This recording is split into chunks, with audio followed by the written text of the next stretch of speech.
my name is Matthew Murray and this is my GAM 1004 submission, known as Alice in Unityland. So my chosen IP is Alice in Wonderland. And as you can see in this beginning area, just to start off with, there's some houses, a small well, and a little lake here. And these are all little details just to let the player know that we are in the overworld and not currently in Wonderland yet, and just to be the same as the default story of Alice in Wonderland. And as you can see here, if the player walks off the boundaries, they respawn at this area here, just to let the player know what death is. With this fence here, one of my ideas was that I wanted the player to get introduced to the jump mechanic in a way that wouldn't punish them. So I wanted them just simply be forced to jump over this, just to make sure the player knows about their current toolset. And this is just more of the same. So now, slowly upping the difficulty, this forces the player to then use his jump capability to then not risk falling into the water, which, as I showed you, kills you with the Death Collider. In this area, as you can see on this side of the screen, if you can follow my cursor on the top right, there's a small pink mushroom that just comes into frame. And I wanted this to kind of guide the player's hips and show them that this is a point of interest and could be something wondrous for them. Small little jumping puzzle with these logs sticking out, just trying to make sense. These trees showing off that this is a more forest school mistle area. And this area, this rabbit hole, leading to the next area. So this is just a simple tutorial section of my game. Hello, sorry about the little glitchiness there. There was some lighting issues when coming into this one. So, as you can now see on the left side, there's a small rabbit hole indicating that we've now come into Wonderland. So, to begin, this is the untriggered version. And as you can see here, there's a small plant cannon here. So the intentions of this area, as indicated by the red arrows, is that you'd use this cannon to shoot these plants, and then they would activate. And then you could push the cannon down onto them, and then jump alongside with them. As you can see, there's some small technical errors, and the player not bouncing correctly, but you can hopefully understand the idea of what I wanted to happen with this area. But yeah, so use the cannon, jump alongside, then go to the next area. But my player does not necessarily jump or bounce, so I just quickly, quite simply, made the player just respawn over here just for ease of access. But I'll give you a little overview of what this area looks like at least. So quite simply, just some different jumps. One big jump, one bigger jump, and then a little side jump. And this is how it looks.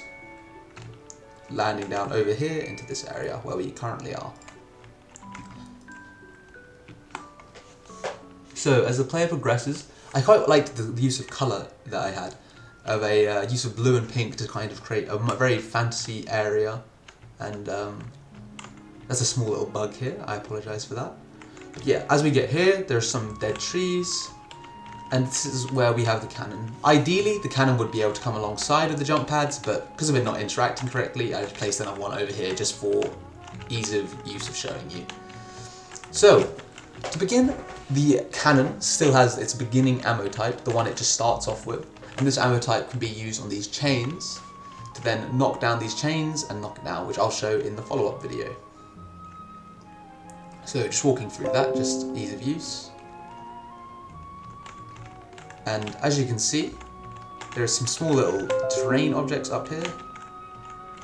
And these are just quite simply little movable objects, which then allows you to pick up this collectible, top left, which is a heart of cards, which contextually makes sense in the Alice in Wonderland world, as it's a very big idea with the Queen of Hearts. So I thought this would be a fun little collectible that could just be a little add-on as the player plays. And there's some more in these little holes, and right now we have 4. So, as we carry on, you can see some of these little mushrooms here. And I put these around just to light up the areas, but just make this area feel quite underground and mystical and cool. So, on this little carriage here, and this pallet here, we have a different ammunition type, which can be loaded into the plant, which ideally would make the plant grow in size and change colour and change the plot type to let the player know that there is a different ammunition type. And this ammo type is called a heavy berry.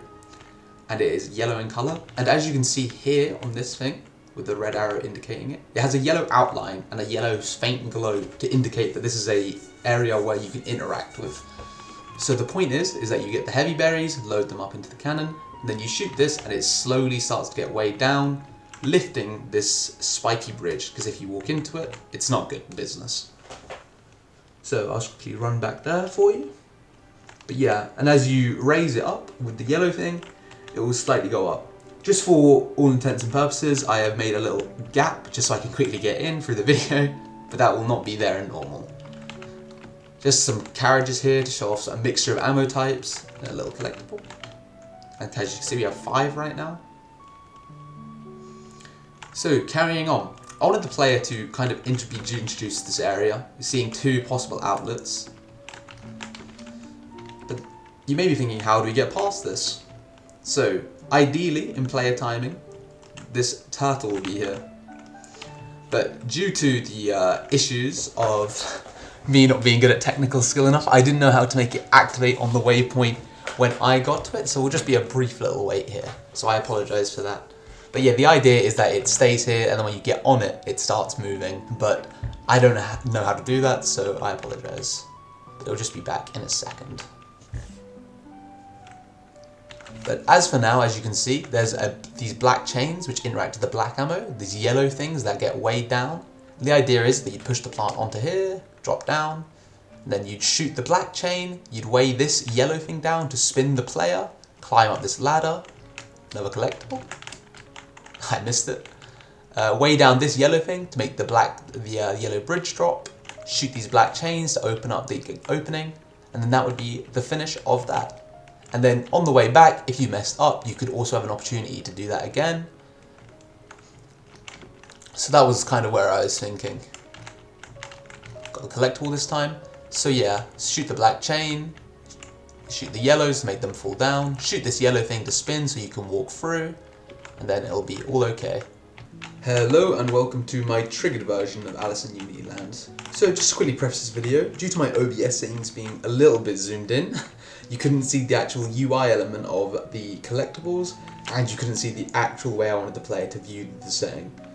So this is the way it's actually supposed to be visible, and as you can see there's the heart of cards up here with the 0 showing that the player has none. So, just to begin with the triggered video, is that now you can see now the player has shot these rings, this little draw gate has fallen down, and you can see where the player is shot. And just to quickly show you the collectibles updating, just to prove that it works. Yeah, as you can see, 1, 2, 3. So now, with the heavy berries, the player has picked these up, shot this down, this is fallen down and drawn this up over here. So now the player can now easily go underneath it. So just a little physics object, but due to my technical skill it doesn't work, so I've just manually moved this down. But then, I believe that the way it looks should imply that that is what it does. Especially with the yellow lighting, the yellow outline, and all of these things being on like a pulley system. I believe the player could be able to work it out. I won't bother picking up all the collectibles just for time's sake. But as you can see over here now, is that the player has shot down this first one, allowing the player to jump over. They've shot this spinning object down, the spinning wheel, and all the weight is at the bottom, so now it is now rotated so the player can traverse through inside, picking up the collectible. This ladder is a little bit buggy, so bear with me, I hope it works this time. Ooh, yeah, perfect. They've shot down this bridge with the weight, so now it's now traversable, and they've shot down the opening to the end. So, that is the triggered version. So I'll keep that short and sweet, but there you go. I appreciate you all for watching.